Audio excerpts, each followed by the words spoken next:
আসসালামু আলাইকুম, স্বাগতম জানাচ্ছি বিবিসি নিউজ আন্তর্জাতিক সংবাদে। শুরুতেই সংবাদ শিরোনাম, এরপর বিস্তারিত। যুক্তরাষ্ট্র আলোচনার পর ওমানে অবস্থান ইরান প্রতিনিধির। সুদানে গোপন শিবিরে আরএসএফ প্রশিক্ষণ অভিযোগ প্রকাশ। ফিলিস্তিন ইস্যুতে চাপের বিষয়ে অবস্থান পর্যালোচনায় ফিলিপাইন। গাজা পরিস্থিতিতে আন্তর্জাতিক সহায়তা সমন্বয়ের আহ্বান। মধ্যপ্রাচ্য উত্তেজনায় কয়েক রাষ্ট্রের নীরবতা বাড়ছে। এখন পর্যন্ত আপনারা শুনছিলেন আজকের আন্তর্জাতিক সংবাদ শিরোনাম। এখন আমরা তুলে ধরব সেই ঘটনাগুলোর ভেতরের বাস্তবতা, যেখানে আছে সাধারণ মানুষের বেঁচে থাকার লড়াই, নিরাপত্তার ভয় এবং প্রতিদিন নতুন করে জীবন শুরু করার চেষ্টা।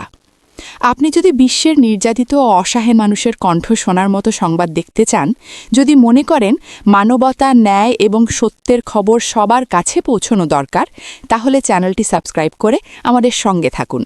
আপনার একটি সাবস্ক্রাইব আমাদেরকে আরও শক্তভাবে সত্য খবর তুলে ধরতে সাহস দেয়। যুক্তরাষ্ট্র আলোচনার পর ওমানে অবস্থান ইরান প্রতিনিধির।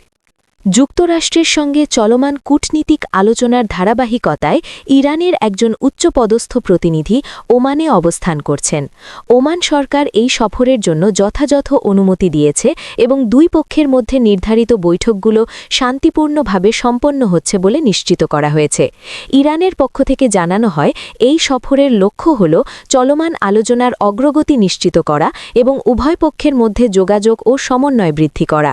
কূটনীতিক সূত্রে বলা হয়, ওমানে অবস্থানকালে প্রতিনিধি বিভিন্ন বৈঠক ও আলোচনায় অংশ নিচ্ছেন এবং এতে বিভিন্ন বিষয় সংক্রান্ত বার্তা বিনিময় ও স্থিতিশীল সমন্বয় সম্ভব হচ্ছে। যুক্তরাষ্ট্রের কর্মকর্তারা সফরের সময় আলোচনার সুনির্দিষ্ট কাঠামো ও সময়সূচি মেনে চলার বিষয়ে জোর দিয়েছেন। এই অবস্থানকে কূটনীতিক তৎপরতার একটি গুরুত্বপূর্ণ ধাপ হিসেবে ধরা হচ্ছে, যার মাধ্যমে পারস্পরিক যোগাযোগ ও নির্ধারিত অঙ্গীকার বাস্তবায়নের বিষয়গুলো পর্যবেক্ষণ করা হচ্ছে। ইরানের প্রতিনিধি জানিয়ে দিয়েছেন যে আলোচনার ক্ষেত্রে উভয় পক্ষের দায়িত্ব ও স্বচ্ছতা বজায় রাখা হবে এবং প্রয়োজনীয় তথ্যের বিনিময় স্বচ্ছভাবে সম্পন্ন হবে। সুদানে গোপন শিবিরে আরএসএফ সদস্যদের প্রশিক্ষণ দেওয়া হচ্ছে, এমন অভিযোগ প্রকাশ পেয়েছে। প্রশাসনিক সূত্রে জানানো হয়, অভিযোগের ভিত্তিতে নির্দিষ্ট এলাকায় নজরদারি ও তথ্য সংগ্রহের কাজ চলছে। নিরাপত্তা কর্মকর্তারা নিশ্চিত করেছেন, এই ধরনের প্রশিক্ষণ কার্যক্রম দেশের অভ্যন্তরীণ স্থিতিশীলতার জন্য ঝুঁকি তৈরি করতে পারে এবং বিষয়টি নিয়ন্ত্রণের জন্য যথাযথ ব্যবস্থা নেওয়া হবে। অভিযোগে বলা হয়েছে যে প্রশিক্ষণ শিবিরে আধুনিক অস্ত্র ও সামরিক কৌশল শেখানো হচ্ছে, যা সুদানের সরকারি নিয়ন্ত্রণের বাইরে পরিচালিত হচ্ছে। কর্তৃপক্ষ এই অভিযোগ যাচাইয়ের জন্য বিভিন্ন ফিল্ড পরিদর্শন এবং গোয়েন্দা তথ্য সংগ্রহে ব্যস্ত রয়েছে। পাশাপাশি আন্তর্জাতিক পর্যবেক্ষক ও নিরাপত্তা সংস্থাগুলো বিষয়টির ওপর নজর রাখছেন।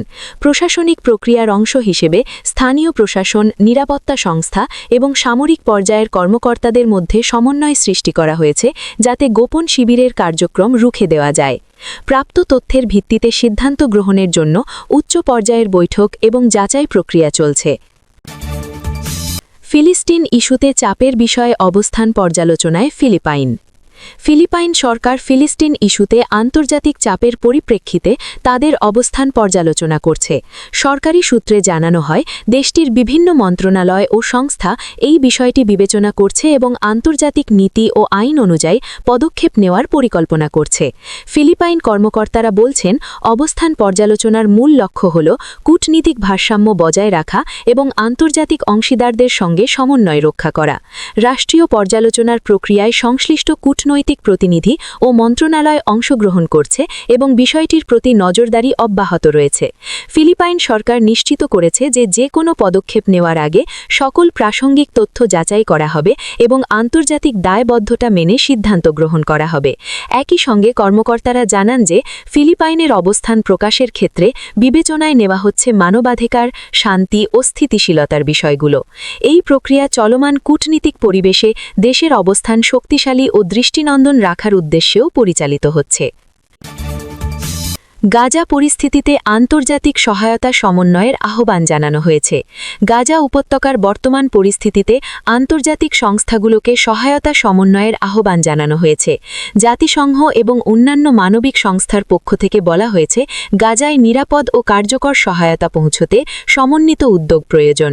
বিশেষজ্ঞরা জানাচ্ছেন, সহায়তার কার্যক্রমে যে ধরনের বিভাজন ও কাঠামোগত সমস্যা রয়েছে তা দূর করার জন্য আন্তর্জাতিক সংস্থাগুলোকে একত্রিতভাবে কাজ করতে হবে। এই আহ্বানে বলা হয়েছে, মানবিক কার্যক্রমের সঙ্গে যুক্ত সব সংস্থা এবং আন্তর্জাতিক অংশীদারকে যৌথভাবে পরিকল্পনা তৈরি করতে হবে, যাতে প্রয়োজনীয় সরঞ্জাম, খাদ্য ও চিকিৎসা সহায়তা দ্রুত ও নিরাপদে প্রাপকের কাছে পৌঁছায়।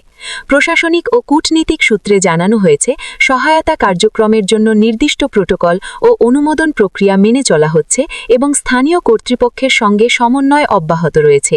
এই উদ্যোগকে গাজায় বেসামরিকদের সুরক্ষা ও মানবিক পরিস্থিতি বজায় রাখার গুরুত্বপূর্ণ অংশ হিসেবে দেখা হচ্ছে। আন্তর্জাতিক সংস্থাগুলো সহায়তার পর্যবেক্ষণ ও পরিচালনায় সক্রিয় ভূমিকা রাখছে, যা প্রাপ্ত সমস্যাগুলো সমাধানে সহায়ক ভূমিকা পালন করছে। মধ্যপ্রাচ্য উত্তেজনায় কয়েক রাষ্ট্রের নীরবতা বাড়ছে। মধ্যপ্রাচ্যে চলমান উত্তেজনার মধ্যে কয়েকটি রাষ্ট্রের নীরবতা বেড়ে যাওয়ার বিষয়টি নজরে এসেছে। বিভিন্ন কূটনীতিক সূত্রে বলা হয়েছে, সংলাপ বা বিবৃতি না দিয়ে নীরব থাকা এই রাষ্ট্রগুলোর অবস্থান পরিস্থিতির অস্থিরতা বৃদ্ধির ইঙ্গিত বহন করছে। কর্মকর্তারা জানান, নীরবতা থাকা মানে কোনো কার্যকর সমাধান বা সমন্বয় প্রক্রিয়ায় অংশগ্রহণ না করা, যা উত্তেজনা কমানো বা স্থিতিশীলতা রক্ষা করতে প্রতিবন্ধকতা সৃষ্টি করতে পারে। এই পরিস্থিতিতে আন্তর্জাতিক পর্যবেক্ষকরা বিষয়টি গভীরভাবে পর্যবেক্ষণ করছেন এবং নীরব রাষ্ট্রগুলোর কার্যক্রম, কূটনৈতিক উদ্যোগ এবং সম্ভাব্য পদক্ষেপের ওপর নজর রাখছেন। মধ্যপ্রাচ্যের নিরাপত্তা এবং রাজনৈতিক ভারসাম্য বজায় রাখতে নীরব থাকার ফলে অন্যান্য রাষ্ট্রগুলোকে দায়িত্বশীল পদক্ষেপ নিতে আরও জোর দেওয়া হচ্ছে।